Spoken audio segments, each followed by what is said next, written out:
Hi, hello, నమస్తే. నేను మీ Venky. Welcome to Venky tips and tricks YouTube channel. ఎలా ఉన్నారు ఫ్రెండ్స్? అందరూ బాగున్నారు అనుకుంటున్నాను. నేను ఈరోజు ఒక మంచి ఇన్ఫర్మేషన్ అయితే ఇవ్వడానికి మీ ముందుకొచ్చాను. అదేంటంటే ఆంధ్రప్రదేశ్ స్టేట్‌లో ఎప్పటినుంచో నిలిచిపోయిన రేషన్ కార్డుల జారీ అయితే త్వరలో జరగనున్నట్టయితే మనకు క్యాబినెట్ గ్రీన్ సిగ్నల్ ఇచ్చినట్టు అయితే తెలుస్తుంది. అలాగే కొత్తగా రేషన్ షాపులను ఏర్పాటు చేయబోతున్నట్లయితే మనకు పేర్కొనడం జరిగింది. దానికి సంబంధించిన డీటెయిల్స్ అయితే నేను ఇప్పుడు మీకు చెప్తాను. ముందుగా ఎవరైతే మన ఛానల్‌ని సబ్స్క్రైబ్ చేసుకోకొని ఉంటారో వాళ్ళైతే సబ్స్క్రైబ్ చేసుకోమని కోరుతున్నాను. అలాగే మన ఛానల్‌లో వీడియోస్ అన్నీ మీరు చూసి అవి ఉపయోగపడుతున్నాయనుకుంటేనే మీ ఫ్రెండ్స్ అండ్ ఫ్యామిలీ మెంబర్స్‌కి షేర్ చేయండి. వాళ్ళకు కూడా ఉపయోగపడుతుంటే సబ్స్క్రైబ్ చేసుకోమని చెప్పండి. అలాగే వీడియో చూసిన తర్వాత ఒక లైక్ అయితే ఇవ్వండి. అలాగే దానికి సంబంధించిన డీటెయిల్స్ అయితే ఇప్పుడు చెప్తాను మీకు. ఏదైతే ఇంతకుముందు గవర్నమెంట్ ఏర్పాటు చేసిన ఎండియు ఇంటింటికి బియ్యం అనే పథకం ద్వారా ఏదైతే మనకు బియ్యం సరఫరా చేస్తున్నారో దాన్ని రద్దు చేసే ఆలోచన అయితే ఈ కూటమి ప్రభుత్వానికైతే ఉన్నట్లు ఇప్పటికే మనకు తెలుసు. అలాగే దానికి సంబంధించి కొన్ని మార్గదర్శకాలు కూడా విడుదల చేసే ఛాన్స్ ఉందన్నమాట. అలాగే 2771 రేషన్ షాపులకి ఏర్పాటు చేయడానికి కొత్తగా ఛాన్స్ అయితే ఇచ్చారు. అవైతే ఎంతో మందికి 2771 రేషన్ షాపుల ఏర్పాటుతో చాలా మందికి అయితే ఉపాధి అయితే దొరికే ఛాన్స్ ఉంది. ఆల్రెడీ మన రాష్ట్రంలో ఇప్పటికే 29,800 రేషన్ షాపులు అయితే ఉన్నాయి. ఏదైతే లాస్ట్ గవర్నమెంట్ ఎండియు వాహనాలను తీసుకొచ్చిందో అవి చాలా వరకు సక్సెస్ అవ్వలేదని కూటమి ప్రభుత్వం అయితే భావించింది. అందుకు సంబంధించి దానిని రద్దు చేసి ఏదైతే పాత పద్ధతి ఉందో రేషన్ షాపులలో మనం రైస్ పొందుతున్నాము ఆ విధానాన్ని తిరిగి పునరుద్ధరించాలనే ఆలోచన అయితే గవర్నమెంట్‌కు ఉంది. కాబట్టి అలాగే ఇప్పుడు కొత్తగా ఏర్పడిన జగనన్న కాలనీలు కానీ లేదంటే టిడ్కో గృహ సముదాయాలకు కానీ ఊరికి దూరంగా ఉండడం వల్ల అక్కడ ఈ ఎండియు వాహనాలనైతే నివసిస్తున్న వారికి ఇబ్బంది అయితే అవుతుందన్న ఆలోచనలో ఇప్పటి వరకు అయితే ఈ ఎండియు వ్యవస్థనైతే రద్దు చేయలేదు. అందుకోసం ఏవైతే ఇక్కడ జగనన్న కాలనీలు మరియు టిడ్కో గృహ సముదాయాలు ఉన్నాయో వాటికి దగ్గరలో రేషన్ షాపులని ఏర్పాటు చేసే అవసరం ఉందని గుర్తించారు. అలాగే గ్రామీణ ప్రాంతాల్లో నార్మల్‌గా ఇప్పుడు రేషన్ షాప్‌కి 500 కార్డులు మరియు మండల మున్సిపల్ కేంద్రాల షాపులలో వాటిల్లో 700-800 కార్డులకైతే రేషన్ అయితే పంపిణీ చేస్తున్నారు. అలాగే కార్పొరేషన్ పరిధిలో ఉంటే 1000 కార్డులు అయితే ఉన్నాయన్నమాట. అలాగే తర్వాత రాష్ట్ర విభజన తర్వాత కొత్తగా రేషన్ షాపులు ఏర్పాటు చేయకపోవడంతో ఇప్పటికే ఉన్న రేషన్ షాపులో ఆ పరిమితి అనేది చాలా మించిపోయిందన్నమాట. కాబట్టి ఈ రేషన్ సరఫరా కూడా చాలా లేటుగా జరుగుతుంది.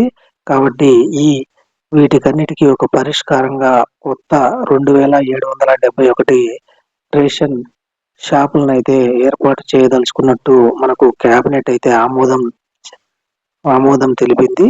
అలాగే రేషన్ షాపుల వాళ్ళు ఉన్నారో వాళ్ళకైతే నిర్వహణ ఖర్చులైతే పెరుగుతున్నాయి కాబట్టి దానికి సంబంధించి ఆ నిర్వహణ ఖర్చులు కూడా పెరగడంతో వాళ్ళ కార్డుల సంఖ్యను కూడా పరిమితం చేయాలని కోరుతున్నారన్నమాట.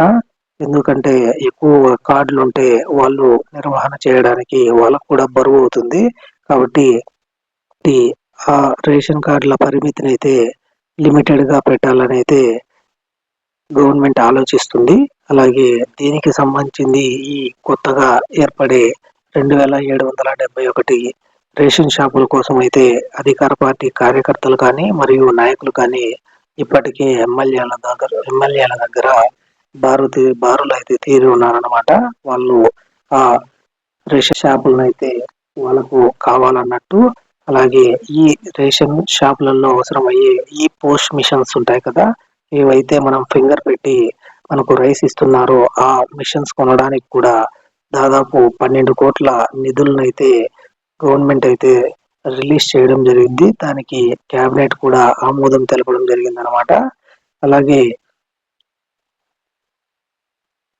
బియ్యం ఏదైతే ఇప్పుడు సార్టెక్స్ బియ్యం ఇస్తున్నారో వాటిలో ఫోర్టిఫైడ్ బియ్యం అందించాలని, మరియు ఆ ఫోర్టిఫైడ్ బియ్యం సరఫరాతో గవర్నమెంట్ కి 330 కోట్ల ఆదా అవుతుందని కూడా ప్రభుత్వం అయితే అంచనా వేస్తుంది. అలాగే ఇప్పుడు ఏదైతే లాస్ట్ గవర్నమెంట్ జూలై నుంచి నిలిపివేసిన రేషన్ కార్డులు జూలైలో అయితే అప్లికేషన్స్ అయితే తీసుకున్నారు. కానీ నవంబర్ వరకు ఆ ప్రాసెస్ అయితే అలానే కంటిన్యూ అయింది. కానీ తర్వాత రేషన్ కార్డుల జారీ అయితే జరగలేదు. దాదాపు 1 సంవత్సరం నుంచి ఈ కొత్త రేషన్ కార్డుల కోసం దరఖాస్తులు అయితే వెల్లువలా వచ్చాయన్నమాట. అలాగే కొన్ని ఏవైతే రేషన్ కార్డులో మార్పులు చేర్పులు, అలాగే మరిన్ని ట్రాన్స్ఫర్లు ఇలాంటి ఏవి కూడా ఈ 1 ఇయర్ గా జరగలేదు. కాబట్టి చాలా మంది నిరాశతో అయితే ఉన్నారనమాట. వాళ్ళకు ఉపశమనం కలిగించేలాగా కొత్త రేషన్ కార్డులు ఈ ఏడాది దసరా లోపల జారీ చేస్తారని మన నాదెండ్ల మనోహర్ గారైతే ఒక ప్రకటన అయితే విడుదల చేయడం జరిగింది. అలాగే దానికి సంబంధించిన ఎటువంటి మార్గదర్శకాలు అయితే ఇంకా విడుదల కాలేదు.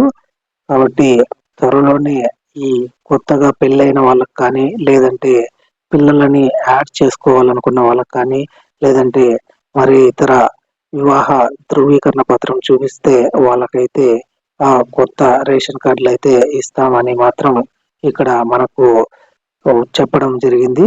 కాబట్టి ఏవైతే కొందరు లాస్ట్ గవర్నమెంట్ లో నవశకం సర్వే జరిపి ఎవరైతే పట్టణ ప్రాంతాల్లో 1000 అడుగుల పైన ఉన్న ఇల్లు 1000 అడుగుల పైన ఉన్న వాళ్ళకైతే ఈ రేషన్ కార్డులను అనేది క్యాన్సిల్ చేయడం జరిగింది.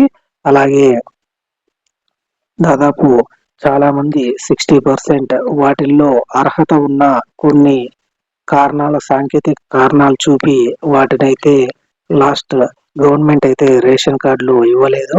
అలాగే ఐటీ రిటర్న్స్ పే చేస్తున్నా, మరియు 300 యూనిట్ల పైన కరెంట్ వాళ్ళు వినియోగిస్తున్నా, అలాగే 4-వీలర్ వాహనం వాళ్ళ ఇంట్లో ఉన్న, మరియు గవర్నమెంట్ నుంచి పెన్షన్ పొందుతున్న వాళ్ళందరికీ లాస్ట్ గవర్నమెంట్ లో కార్డ్ అనేది నిలిపేశారు. కాబట్టి అలాంటివన్నిటికీ ఈ త్వరలోనే మోక్షం కలుగుతున్నట్లయితే మనకు తెలుస్తుంది. కాబట్టి ఎవరైతే ఈ రేషన్ కార్డుల కోసం వెయిట్ చేస్తున్నారో వాళ్ళకైతే ఇది శుభవార్త అనే చెప్పాలి. మరియు దసరా లోపు కొత్త రేషన్ కార్డులు అయితే మంజూరు చేసే అవకాశం ఉందని అధికారులు అయితే పేర్కొన్నారన్నమాట.